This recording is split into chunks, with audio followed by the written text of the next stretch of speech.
Hola, buen día.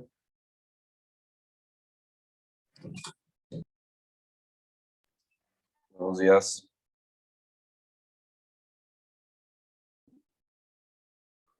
No se han conectado, ¿verdad? Los de El Gado.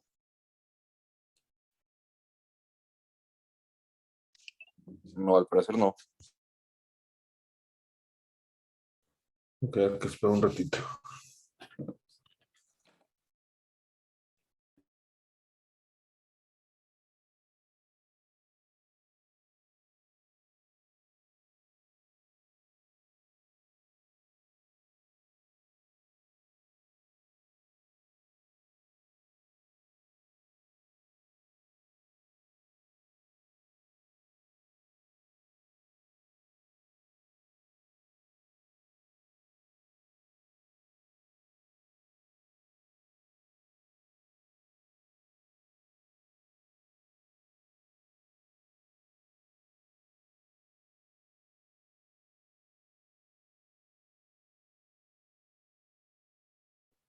Que hay fallas ahí en el internet en El Gado. Pues hay que esperar a ver si se soluciona, ¿no?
Buenos días. Buenos días. Buenos días.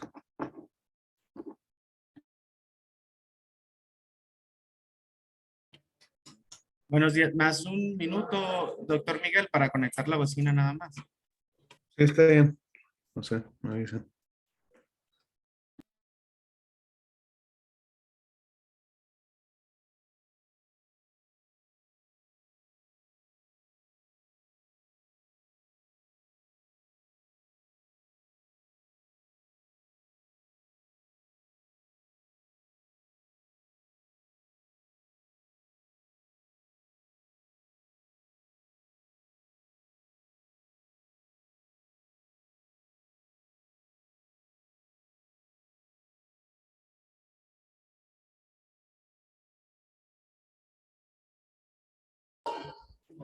Doctor Miguel, ¿podría hablar tantito nada más para verificar que la bocina ya funcione? Ok, No, no sé si ya se escucha bien. permítame. Ándale. ¿Música qué es?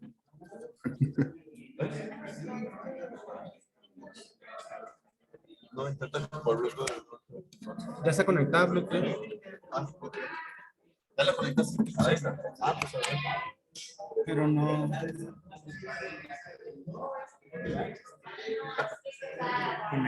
Conectado, dice. Y a ver, ¿qué te parece?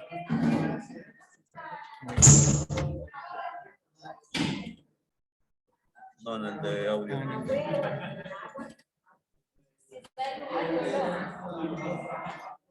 Philips, no.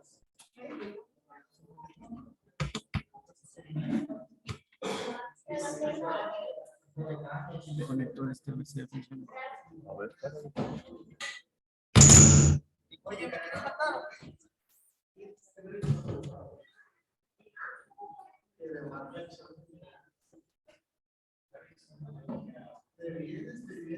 Pues, Audio series.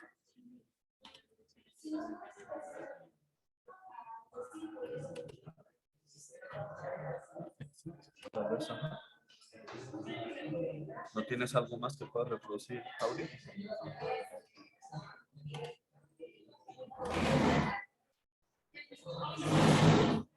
video.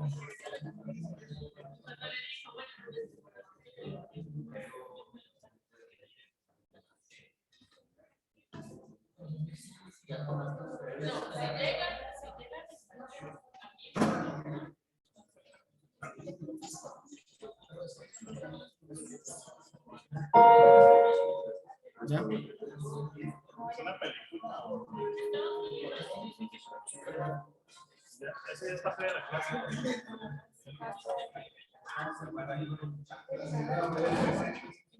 Listo. ¿Ya escuchas? Silencio, por favor. Sí. Sí, ya se escucha. Bien, no sé si me dan chance de compartir pantalla para iniciar.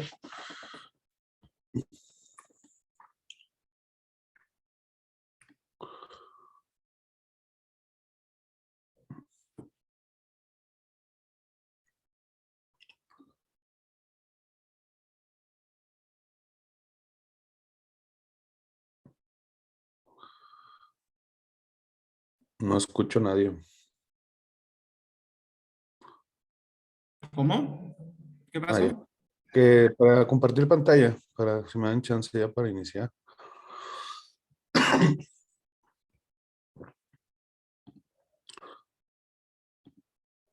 Ah, ya.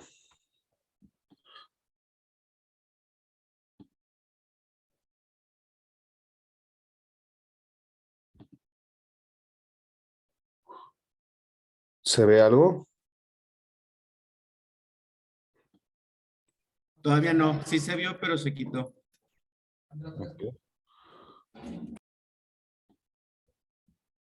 Dame un segundo.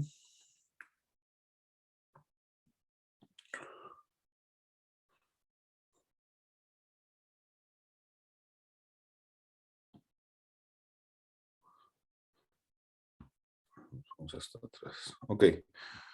Bueno, soy el doctor Miguel Ángel Molina, pues ya me conocen de segmento, otra vez yo, me tocó dar la clase.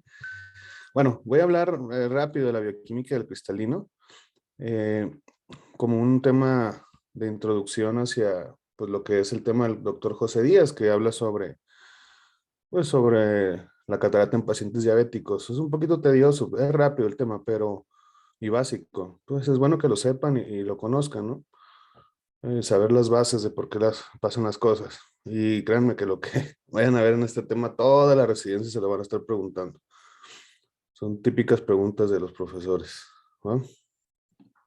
Bueno, en el tema abordaremos sobre las proteínas del cristalino, el metabolismo de los hidratos de carbono, el daño oxidativo que se crea y los mecanismos protectores que podemos tener. Bien, bueno, las proteínas del cristalino se dividen en hidrosolubles y no hidrosolubles. La fracción hidrosoluble representa el 80% de las proteínas lenticulares y estas se subdividen en alfa y alfa gamma. Las alfa pertenecen específicamente a la familia de las proteínas pequeñas de choque térmico, que las células sintetizan para neutralizar los efectos de la temperatura. Estas son un tercio de todas las cristalinas, cuenta con dos subunidades, alfa A y alfa beta. Son resistentes a la naturalización y estas toleran temperaturas mayores a 70 grados centígrados. Pueden actuar como proteínas chaperonas, ayudando a que otras proteínas se plieguen de manera correcta. Y estas adquieren una configuración 3D que es nativa y no se desnaturalicen cuando se someten a varios tipos de estrés, ya sea térmico, oxidativo, fotoquímico o de cualquier otro tipo. Por lo que su función es trascendental para pues, mantener una estructura interna de las fibras del cristalino y por ende su transparencia. Las cristalinas beta-gamma se dividen pues, en beta y en gamma. Las cristalinas beta aparecen en el cristalino ya más tardíamente, durante el proceso de elongación y diferenciación de este. Son el 35% de la fracción soluble en agua de las proteínas del cristalino. Las gamas son menos abundantes y en su estado nativo son pues, simples monómeros. Su localización es más nuclear, ya que estas son sintetizadas ya en la juventud. Y estas actúan solo como protectoras de residuos de triptófano cercanos a la estructura del cristalino. Bueno, tenemos también las proteínas no hidrosolubles, las cuales son proteínas estructurales de membrana y del citoesqueleto. Estas se dividen en soluble urea e insoluble urea. Las solubles urea pues, contienen proteínas citoesqueléticas que proporcionan el armazón estructural y de células del cristalino. Y las insolubles urea contienen la membrana citoplasmática del cristalino. Varias proteínas se asocian a estas membranas de las células fibrosas. Una de ellas compone casi la mitad de las proteínas de membrana y esta se denomina proteína intrínseca mayor. Esta proteína intrínseca mayor es fundamental en las acuaporinas. Pues. Se desconoce si la proteína intrínseca mayor opera sobre todo como canal de agua o como molécula adhesiva que minimiza el espacio celular entre las fibras del cristalino o que realice ambas funciones, que se ha demostrado que más bien realiza ambas funciones.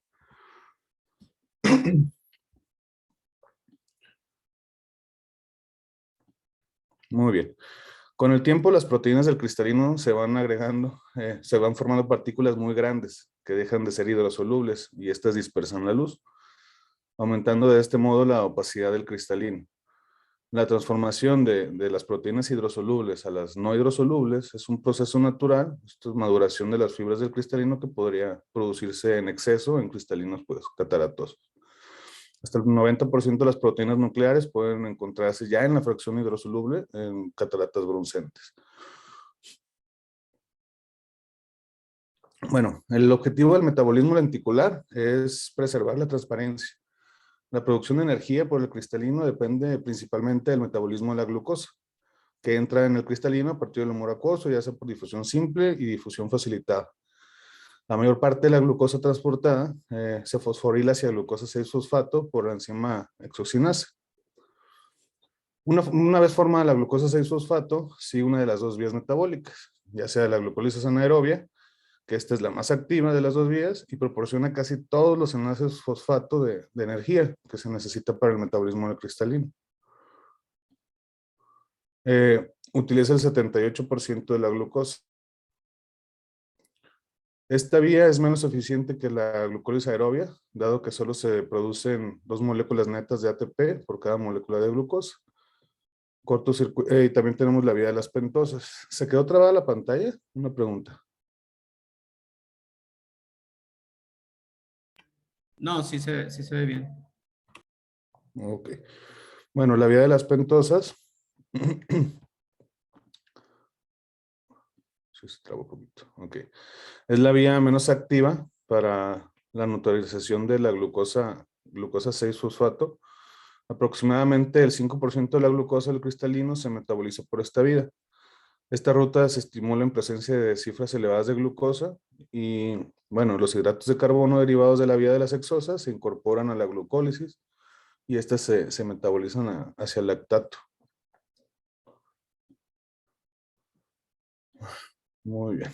Bueno, ahora el metabolismo de hidratos de carbono. La aldosa reductasa es la enzima clave para otra vía tradicional para el metabolismo de la glucosa del cristalino, que es la vía del sorbitol. Esta enzima desempeña una importante función en la aparición de cataratas por azúcar o por diabetes. Cuando la glucosa aumenta, el cristalino, como en los casos de hiperglucemia, se activa más la vía del sorbitol que la glucólisis y se acumula sorbitol. Esto y la escasa permeabilidad del cristalino hacia el sorbitol da lugar a una retención de sorbitol en el cristalino y además las cifras de fructosa del cristalino aumentan si este es incubado en un entorno rico en glucosa. Entonces aún todavía hay más, ¿no? Y estas atraen agua. Al principio las bombas del cristalino dependientes de energía compensan este problema, pero finalmente se ven rebasadas con el resultado de una tumefacción de las fibras de estructuración de la arquitectura citoesquelética y opacificación del cristalino. También tenemos la galactosa, constituye, perdón.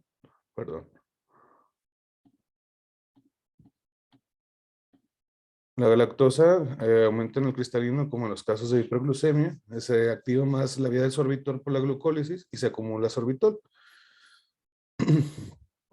Perdón, la galactosa constituye también un sustrato de la aldosa reductasa que produce alcohol galacitiol, que es el ducitiol.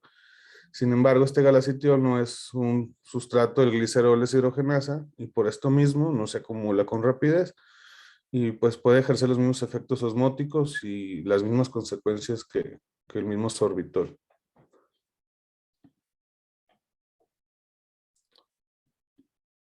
Muy bien, sobre el daño oxidativo, podemos decir que las actividades metabólicas normales de la célula, estos generan radicales libres, aunque también pueden ser producidos por agentes externos, como la energía radiante, la luz, pues. Estos radicales libres pueden dañar las fibras del cristalino. Se han propuesto que la peroxidación del citoplasma de las fibras del cristalino o de los lípidos de membrana constituyen la pacificación del mismo cristalino. Bueno, los radicales libres reaccionan directamente dañando el ADN con facilidad.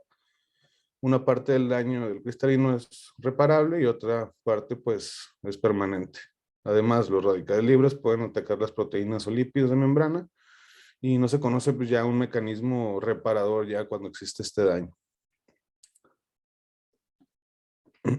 Bueno, los mecanismos protectores. El cristalino tiene varias enzimas que protegen frente al daño producido por radicales libres. Son el glutatión peroxidasa, que actúa directamente como depurador principal de radicales libres. La catalasa puede descomponer el peróxido. El superóxido dismutasa, que cataliza la destrucción del anión superóxido y produce peróxido de hidrógeno.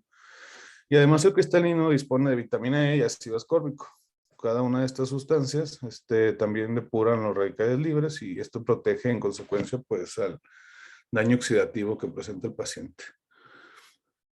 Es un tema simple, pues, no es simple, es complejo, pero básico, porque van a tener que dar otra leída para poderlo entender, como lo hablamos rápido, pero no, han tenido estas vías de metabolismo, es más fácil entender por qué se causan las cosas, ¿no? Con lo básico.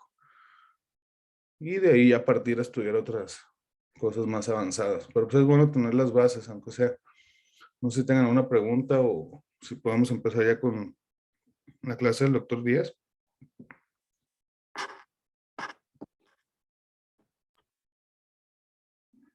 Creo que ninguna pregunta aquí.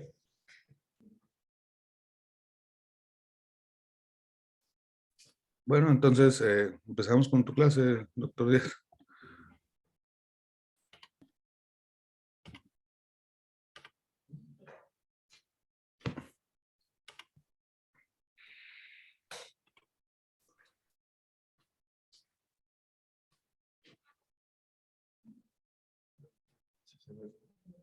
¿Sí se ve la pantalla completa? Sí, se ve. ¿Sí? Ok. Entonces vamos a continuar con el tema. Va muy relacionado con lo que ya nos habló el doctor Molina en cuanto a algunas teorías o procesos bioquímicos en cambios en el cristalino. Pues el tema es catarata en pacientes diabéticos. Se conoce que actualmente la diabetes pues ya se considera una epidemia que lleva un crecimiento pues demasiado acelerado a nivel mundial. La OMS dice que actualmente hay 143 millones de personas con diabetes en todo el mundo y que está previsto que para el año 2025 esta cifra se duplique a 300 millones, sobre todo por el aumento, el envejecimiento y la urbanización de la población. Doctor, La perdón, catarata, se quedó trabada la pantalla. No está cambiando. permíteme. No, sí está bien.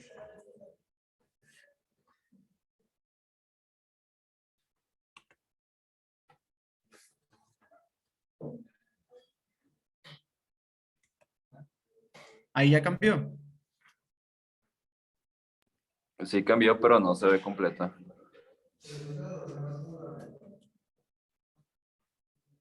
¿Se ve solo una parte o...?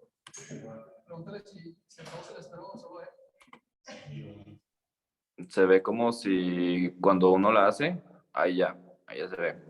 ¿Ya? Ok.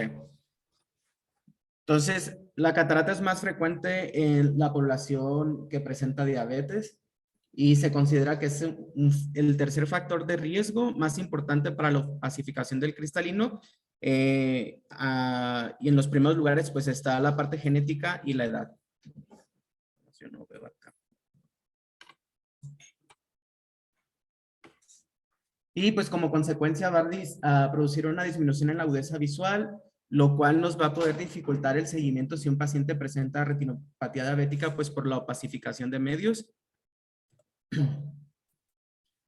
La incidencia de cirugía de cataratas en pacientes diabéticos aumenta 2 a 5 veces mayor que en los pacientes no diabéticos y es más común en mujeres y en pacientes que presentan proteinuria.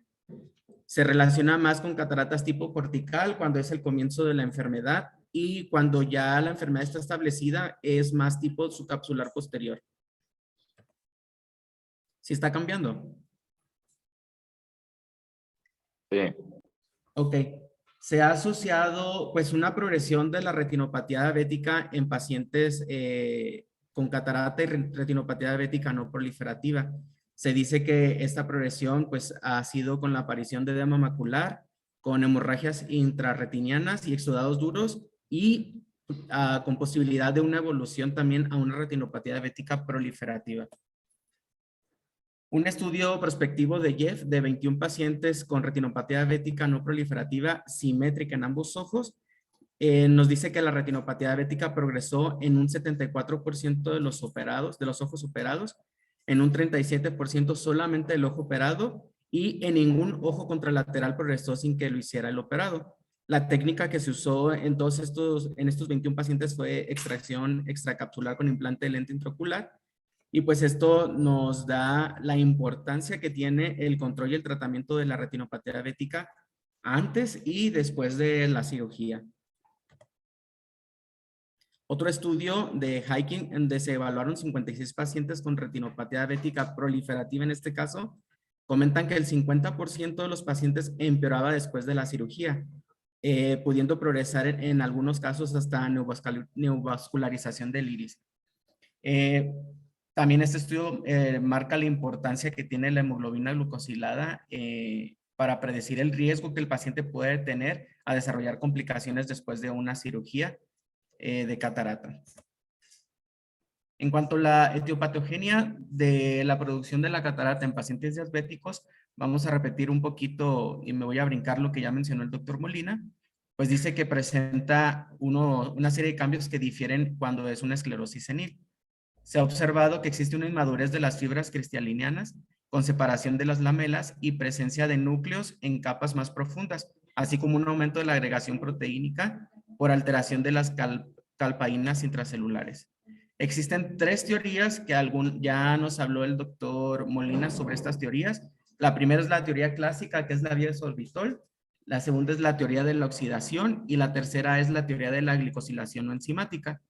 La primera, como ya vimos, del sorbitol, menciona que el 85% del metabolismo en el cristalino se lleva a cabo por la vía anaerobia, donde la glucosa se convierte en piruvato, el piruvato en lactato, y este lactato ya es mucho más fácil de que se pueda excretar por el humor acuoso. Pero cuando existe un exceso de glucosa en los pacientes que tienen mal control, este metabolismo pues va a ser por otra ruta alternativa, que va a ser la vía del sorbitol, que es catalizada por la enzima aldosa reductasa, que va a producir el sorbitol, el cual es un alcohol que se metaboliza parcialmente por la célula. Entonces, esta teoría dice que el aumento de sorbitol va a influir en la presión osmótica y al ser un alcohol lo que va a ocasionar es atracción del agua hacia el interior del cristalino, provocando en el cristalino tumefacción y separación de las fibras que se traduce en formación de lagunas de fluido en el córtex. La otra teoría es la teoría de oxidación, que ya vimos que es por radicales libres, que pueden ser por diferentes factores externos, y va a producir un estrés oxidativo que se va a traducir en cataratas de tipo nuclear, escleróticas y de bajo contenido hídrico. Esta teoría menciona que las reacciones de la glicosilación, perdón, esta es la otra teoría de la glicosilación no enzimática, y menciona que tiene lugar en condiciones fisiológicas derivadas del metabolismo celular de lípidos, carbohidratos y proteínas. Se van a producir una serie de productos inestables y que tienden a interaccionar con otros elementos celulares, como son los productos de la glicosilación avanzada, que va a ser como el eje en esta teoría, que van a constituir una fuente permanente de amenaza oxidativa, dando lugar a lo que se ha denominado como carbonilo. Estos productos de la glicosilación avanzada van a glicosilar las proteínas de vida media larga del cristalino, que ya hablamos de ellas, que son las alfa cristalina, que son proteínas de cadena corta más abundantes en el cristalino y tienen la función de chaperona, que ya nos explicó el doctor Molina. Y están directamente implicadas en los procesos patológicos durante la diabetes y la retinopatía diabética. Se ha descubierto recientemente que estos productos de glicosilación avanzada, además de modificar la estructura de las proteínas alfa cristalina, van a interaccionar con receptores de membrana, alterando las señales intercelulares. Pasando a otro punto, es súper importante y creo que, bueno, a lo que he observado es algo que no hacemos constantemente, la evaluación del paciente diabético en el preoperatorio y la importancia de lo que podemos captar en la historia clínica. Es muy importante verificar en el paciente el tipo y la duración de la diabetes, el control de la glucemia que lleva y preferentemente pedir al paciente niveles de hemoglobina glucosilada, porque ya vimos anteriormente que es lo que nos va a ayudar a ver el riesgo que tiene el paciente de complicaciones o de evolucionar de una retinopatía no proliferativa a una proliferativa. También otros estudios importantes son como el colesterol, la presión arterial, la presencia o ausencia de enfermedades cardíacas o renales y también antecedentes oculares de ambos ojos respecto con tratamientos de fotocoagulación láser con cirugías previas, edema macular, glaucoma neovascular o cirugía de catarata en el ojo contralateral y el resultado que tuvo esa cirugía. Entonces, son todas las cosas que debemos de prestar mucha atención desde el preoperatorio, desde la evaluación del paciente. En la exploración es súper importante verificar el estadio que tiene el endotelio, verificar si hay presencia o ausencia de neovascularización en el iris y prestar mucha atención en el reborde iridiano, porque es donde podemos pasar desapercibida esta exploración. Buscar neovasos en el ángulo, entonces necesitamos una exploración con gonioscopio. Y también verificar el tamaño de la pupila con midriasis farmacológica para ver qué tanto pues, va a dilatar nuestro paciente en el proceso quirúrgico o ver si tenemos que hacer una planeación con retractores o con alguna otra cosa o algunas complicaciones que se pueden presentar durante el transquirúrgico. También es importante checar el fondo de ojo bajo dilatación de la pupila y prestar atención a determinar la existencia de retinopatía diabética y si la tiene, qué grado y el nivel de actividad. Y un estudio complementario pues es la fluorangiografía, que nos va a ayudar a diagnosticar retinopatías isquémicas que presentan un alto riesgo de progresión después de la cirugía de catarata. En cuanto a la indicación de si se debe operar o no un paciente con catarata y con diabetes, existen dos modalidades. Uno es solamente operar la catarata si el paciente no presenta retinopatía diabética o hacer un proceso combinado que ya sería de una facomulsificación con una vitrectomía. Las indicaciones para los pacientes con cirugía de catarata y diabéticos, la primera es que la opacidad del cristalino pues va a comprometer la función visual. La segunda es si no nos permite tener una adecuada exploración del fondo de ojo y por lo cual nos impide dar un seguimiento a la retinopatía del paciente, o en este caso si está indicado fotocoagulación y pues no se puede realizar el procedimiento por la opacidad de los medios. Menciona que son excepciones de la técnica de facomulsificación en algunos casos de cirugía combinada cuando existen estos factores de riesgo. El primero es que haya presencia de extensas proliferaciones anteriores y o desprendimiento de retina traccional o regmatógeno. si hay presencia de alto grado de severidad de la retinopatía, si son ojos con elevada probabilidad de requerir una reintervención. Nos comenta que si no existe una opacidad del cristalino que impida realizar la vitrectomía, pues debemos dejar al paciente fáquico. Y pues si no hay medios claros, la recomendación es realizar una lexentomía por pars plana. En el tratamiento preoperatorio es súper importante ver si podemos ayudar al paciente a disminuir los riesgos de complicaciones de edema macular, de retinopatía proliferativa, por lo cual podemos ver la necesidad de si el paciente necesita fotocoagulación, lo cual nos va a mejorar el pronóstico que tenga el paciente después de la cirugía. También existen tratamientos farmacológicos coadyuvantes, que puede ser la combinación de la facoemulsificación con la inyección de corticoides o sustancias antiproliferativas, que vamos a ver ahorita más adelante, lo cual nos va a facilitar el tratamiento de fotocoagulación en el posoperatorio. Los procedimientos combinados, que serían facoemulsificación con una vitrectomía, es cuando coexiste catarata con una indicación de vitrectomía pars plana. En el procedimiento combinado va a incluir la extracción de catarata y la fotocoagulación panretiniana. El tratamiento de la retinopatía diabética se basa en 3 pilares esenciales. El primero es un estricto control metabólico, como ya vimos, desde el preoperatorio hacer la evaluación del paciente, hemoglobina glucosilada, y pues si el paciente está descontrolado, pues primero mandarlo con su médico internista o con quien ya esté llevando tratamiento para un control de su glucemia. El segundo es fotocoagulación láser, y el tercero una vitrectomía cuando se presentan las complicaciones. En cuanto a la técnica quirúrgica, no mencionaba el libro si debemos cambiar la técnica, más que nada nos da como consejos o indicaciones que podemos modificar un poco, pero se sigue casi la misma técnica que en cualquier paciente. Un estudio retrospectivo de Mitra nos dice que la progresión de la retinopatía depende no solo del nivel de la retinopatía previa que tiene el paciente, sino también de la experiencia que tiene el cirujano. Hay una estrecha relación entre la duración que tiene la cirugía y la respuesta inflamatoria que vamos a tener en el procedimiento después del procedimiento. Entonces el consejo pues es un paciente diabético, no tardar tanto en el procedimiento quirúrgico. Aparte, seleccionar una técnica que sea la menos traumática, evitar turbulencias y cambios bruscos en la profundidad de la cámara anterior, así como seleccionar parámetros bajos y limitar los movimientos en el interior del ojo. Se hace una recomendación de una capsulorhexis mayor de 5 milímetros o en dado caso que sean 0.5 milímetros menor que el diámetro del lente. Ahorita vamos a ver en cuanto a la elección del lente para que nos facilite el seguimiento del paciente postquirúrgico. Nos recomienda eliminar todo el material cortical, lo máximo posible de las células ecuatoriales del saco capsular. En cuanto a la elección del lente, hace referencia en que tomemos en cuenta que vamos a estar evaluando constantemente el fondo de ojo de estos pacientes para requerir su continuidad o en dado caso requerir fotocoagulación. Entonces debemos de evitar lentes de silicona en caso que también sea necesario en una técnica combinada poner aceite de silicona por la interacción que pueden hacer.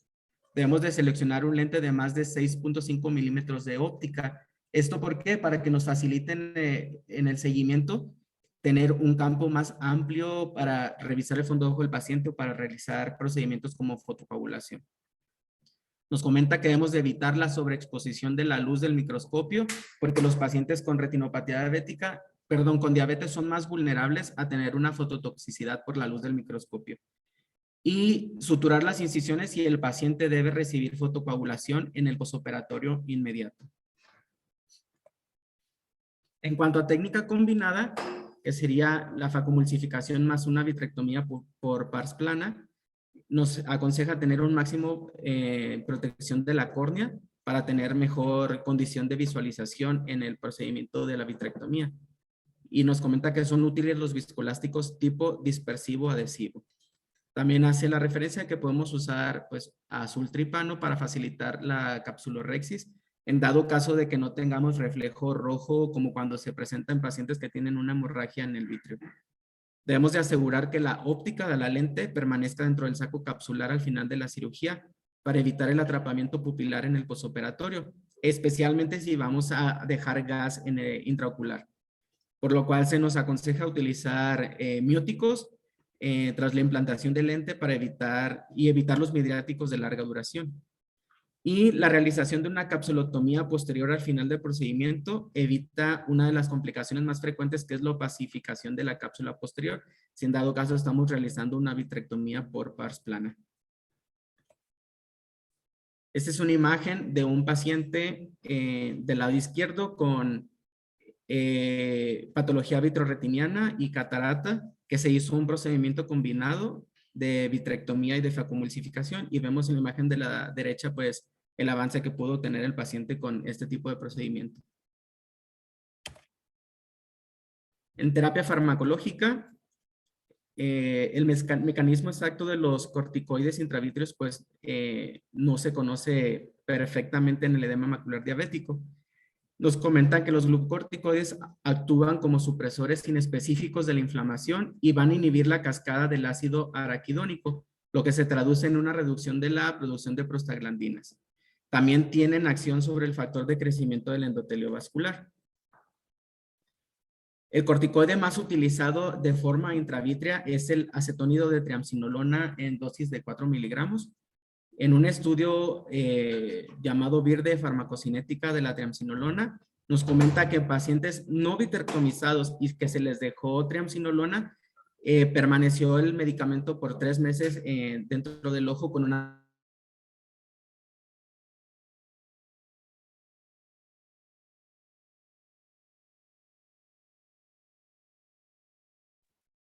Creo que se trabó o solo a mí. No, sí se trabó.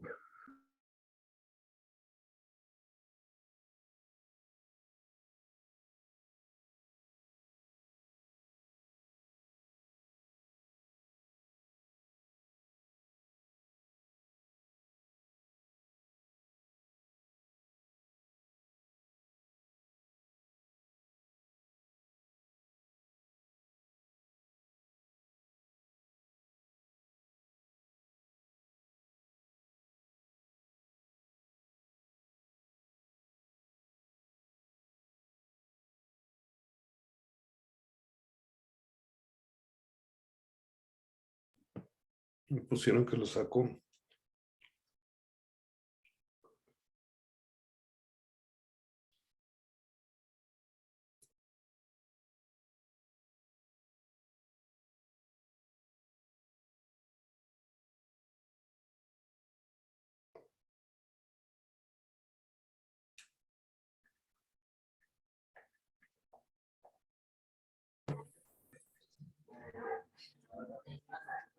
¿Siguen ahí?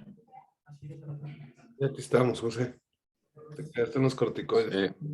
El mecanismo. A ver, permítanme, se desconectó la red.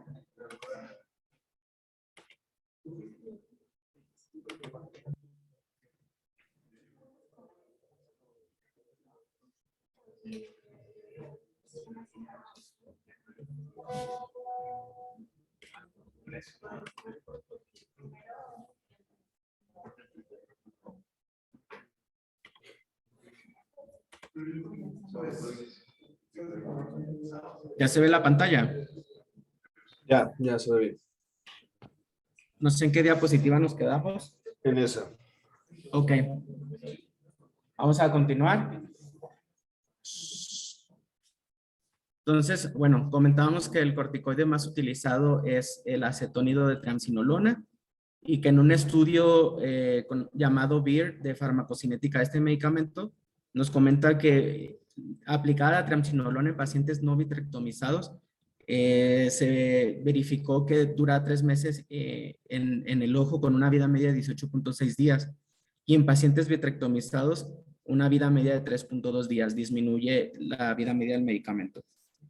La triamcinolona ha demostrado ser eficaz en la inhibición de la ruptura de la barrera hematorretiniana y también ha demostrado su efecto como agente antiproliferativo.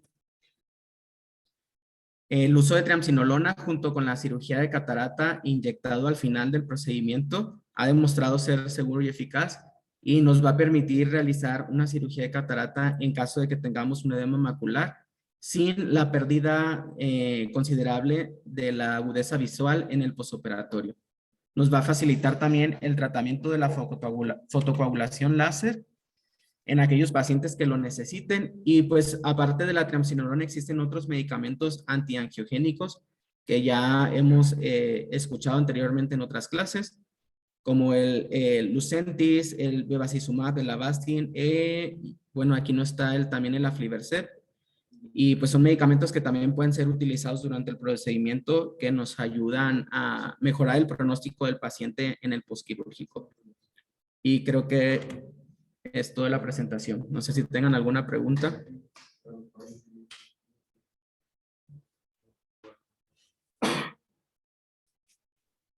Pues la verdad, muy completa la clase, José. Pues nada más retomar unas cositas. Pues, yo sé que a lo mejor lo que explicamos del metabolismo pues se perdieron rápido, no sé, pues se tiene que leer más calmado. Ya cada quien le tocará en su casa.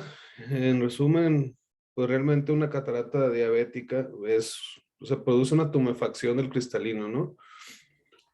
Hay mucha agua, por eso muchos pacientes diabéticos les dicen que saben que les sube la glucosa porque dejan de ver.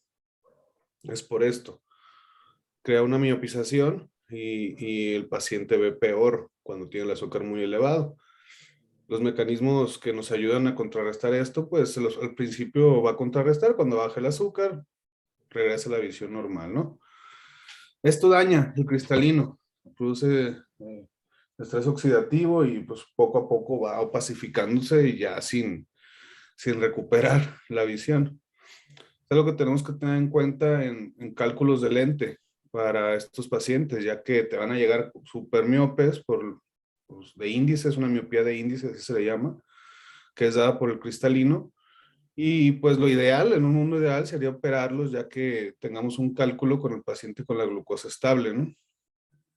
Otra cosa, la retinopatía diabética no proliferativa, esos pacientes muchas veces eh, al operarse de catarata tienen o sea, no controlados, tienen una progresión a retinopatía diabética proliferativa en un gran número. No sé bien el porcentaje, no sé si mis compañeros de retina nos pueden ayudar en eso. Así que es importante tratar de hacer la fotocoagulación previa a la cirugía si es necesario. Pues, obviamente, idealmente pedir una FAG y valorar la aplicación de láser previo a la cirugía. Esto pues para un pronóstico visual a largo plazo mejor para el paciente. Respecto a la técnica, muchos residentes me han preguntado, oye, ¿qué pongo de técnica en esta cirugía, en este tipo de cirugía? El 50% yo creo que es aprender técnicas en general, tipos de ruptura del núcleo, ya sea Faco-Chop, torsional, chip and flip, saberlas y conocerlas. La mejor técnica va a ser la que tú más hábil te sientes para hacerla. 50% es saber técnicas, saber qué podemos hacer, saber qué está pasando en el ojo cuando entramos. Para eso tenemos que pues, leer mucho y ver videos, muchos videos, para darte cuenta qué es lo que está pasando y qué es lo que debes de hacer y no debes de hacer. El otro 50% en cualquier cirugía de catarata te lo va a ir dando el ojo, ¿no? O sea, cada cirugía es diferente. Si hiciste una incisión diferente a la que normalmente haces, cambia totalmente tu cirugía, ¿sí? Si la Rex la hiciste un poquito más pequeña de lo normal, cambia totalmente toda tu cirugía. Yo creo que es un 50 y 50%, conocer muchas técnicas, ver videos, apalancar una técnica y hacerte experto en esa, y ya después cambiamos a otras técnicas, ¿va? Eso es un consejo que les puedo dar. Y bien que comentaste que no se les olvide, los lentes intraoculares de silicón están prohibidos en pacientes diabéticos y en pacientes con silicón en cavidad vitrea. Pues no sé si ya alguien más tenga dudas, preguntas. No sé si alguien de retina quiere hablar respecto a lo que nos habló de los antiangiogénicos y los cuidados. Que eso sí, pues yo, ¿no?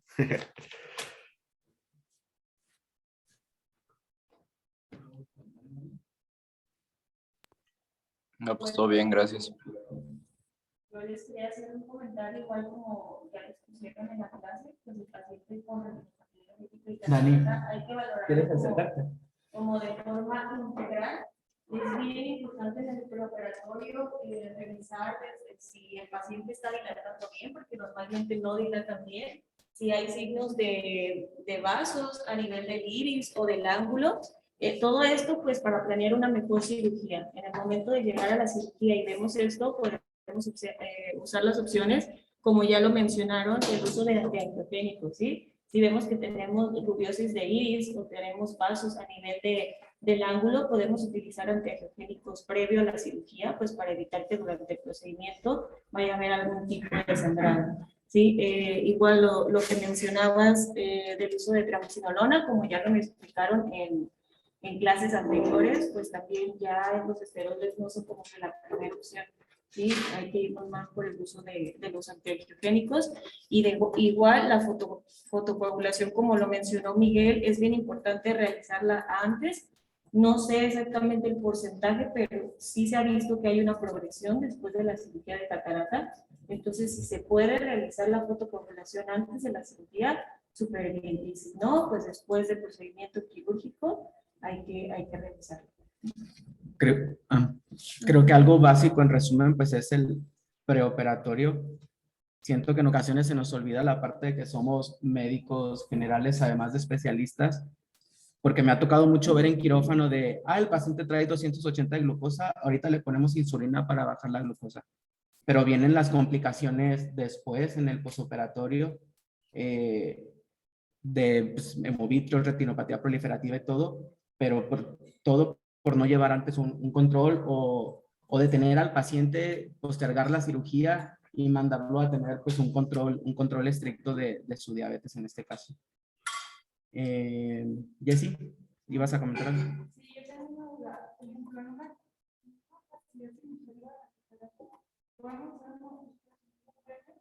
¿Pueden repetir la pregunta por acá, por favor? Comenta que si en una opacidad significativa de la catarata podemos hacer un ultrasonido previo de la cirugía. ¿Para qué? Para verificar retina. Sí, Sí. claro, es una indicación de realizar un ultrasonido para ver si solamente va a ser una cirugía de catarata o no puedes ya una vez combinar con una vitrectomía. Es para elegir un procedimiento como tal. Si hay hemorragia o ver si hay un desprendimiento traccional, membranas. ¿Alguna otra pregunta, comentario? Recuerden que, pues, un consejo para la vida profesional y de todos y para llevarnos un mejor sabor de boca después de las cirugías, entre más conozcamos a nuestro paciente, entre más lo hemos explorado, no sé, de ustedes cuántos cirugías que programan de catarata, cuántas veces lo dilatan.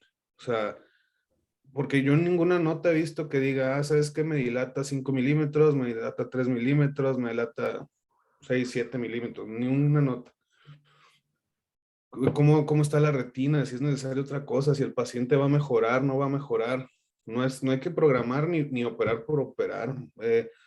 A lo mejor por el volumen y la carga de los pacientes que tenemos es un poco complicado, pero dense el tiempo de hacerlo, porque si no, se les va a quedar para su vida futura y se van a llevar muchas sorpresas y complicaciones.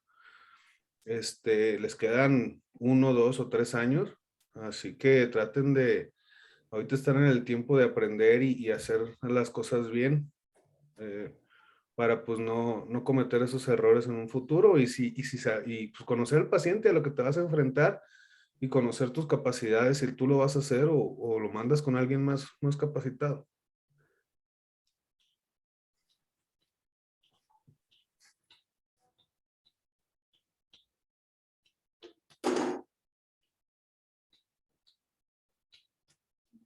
Pues creo que no hay preguntas. De hecho, pues a quirófano los que tengan que ir. Nos vemos allá. Muy bien, muchas gracias. Buen día y buen fin de semana. Buen día. Gracias, hasta luego.